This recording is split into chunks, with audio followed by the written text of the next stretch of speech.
Financial Moments with Tom Copeland. Are you so stressed out by financial problems that you don't know what to do and you don't know what to pray? First, remember you're not alone. Jesus said, "Never will I leave you and never will I forsake you," Hebrews 13:5. Secondly, don't worry, rather spend time with the Lord and allow God through His Holy Spirit to pray on your behalf.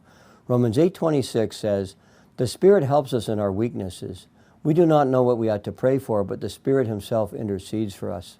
And then pray and ask God to comfort you. Paul said, "Praise be to God, the Father of compassion, and the God of all comfort, who comforts us in all our troubles, so that we can comfort those in any trouble with the comfort we ourselves have received from God." 2 Corinthians 1. In summary, spend time with the Lord and allow God to comfort you and to speak to you. To learn more, check out CopelandFinancialMinistries.org and watch my programs and financial moments on this topic, or follow us on Facebook, Instagram, and Twitter under Bible Finance.